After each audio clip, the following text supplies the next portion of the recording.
In far north Queensland, Barramundi fishing attracts anglers from around the country, but this can put pressure on fish numbers.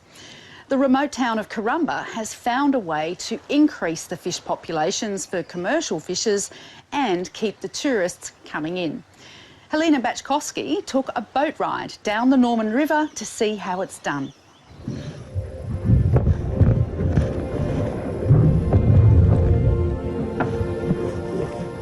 This is the birth of the next lot of great fishing yarns.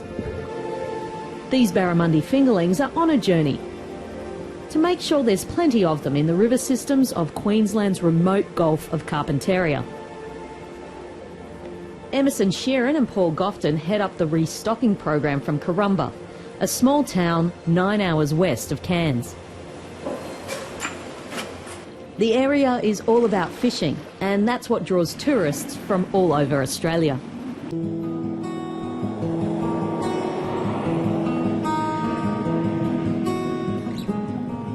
"20 years ago, a group of volunteer commercial fishers realised the rivers would need restocking to keep their industry alive and to keep the tourists coming.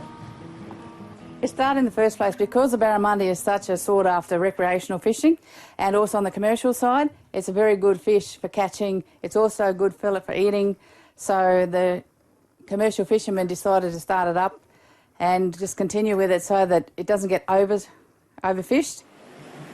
The Carpentaria Shire Council collaborates with the program and controls the spawning.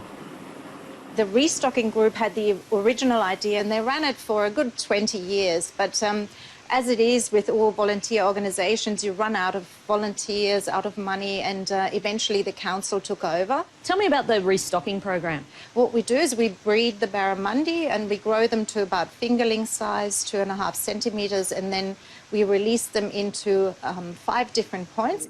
Wendy Langton is president of the Gulf Barramundi restocking program. We hold a permit so the fish can be released into this river, and our permit also is for the Albert River in Normanton.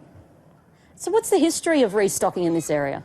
Restocking was originally started by the commercial fishermen who originally had the hatchery, and then it transferred over in 2012 to the council, so they're now the owners and operators of the hatchery. They still operate under our licence, so any fingerlings that go in here we have to be notified.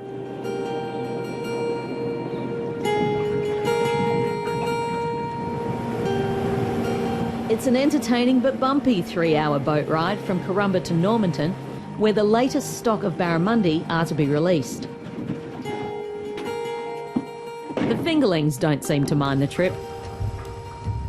Where are we? We're in Normanton right now, on the Norman River, right next to the Normanton boat ramp over there. How many do you release for the restocking program a year? So this year we've released 130,000, and that's in rivers and dams around Karumba, because the thing about these barramundi is they're a specific genetic strain that's only found in the Gulf. All right. And because of that, it's region locked, basically. We can't take them outside a certain region of Australia. The East Coast barramundi are a completely different sort of fish. And who decides where you're allowed to release it? Queensland Government, as far as I know. Basically, we can restock as far south as Mount Isa, as far east as Richmond, and as far west as the Albert River in Burketown. 130,000 fingerlings release. Of that, how many do you think survive? It's hard to say. If they're a larger size, like that, they've probably got a much better chance of survival than the smaller ones we release at mass. These ones would likely kick on at a 50% survival rate, I'd say. All right, well, you better get the rest of them in the river. No worries.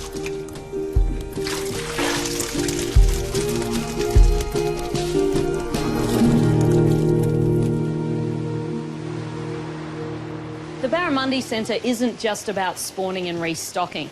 They're also open to the public, providing tours and a chance to get up close and personal to some of the biggest barramundi around through these feeding tanks.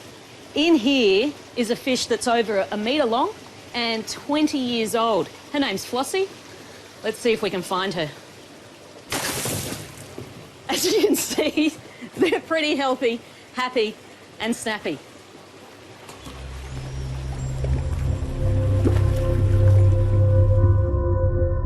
The original centre was opened in 2004. Its focus was the spawning and restocking. This new centre goes a lot further with state-of-the-art interactive displays and has injected much needed money into the region. The demographics are changing.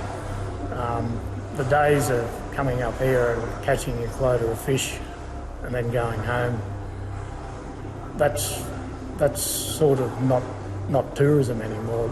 You have to have something better to offer to try and keep people in the area, and yeah, so hopefully something like this is gonna, even if we keep a family here for an extra day, at the end of the year it's going to make a huge difference to the local economy. Karumba really needs an investment to get the economy going. We live off fishing, mining, but tourism is really where the big growth area is. So we get a lot of recreational fishermen, we get a lot of the grey nomads, but we really need a draw card to sustain us into the future. So the Barramundi Discovery Centre is instrumental in that. We now have a fantastic product that will draw not just the grey nomads, but it will also draw the young families.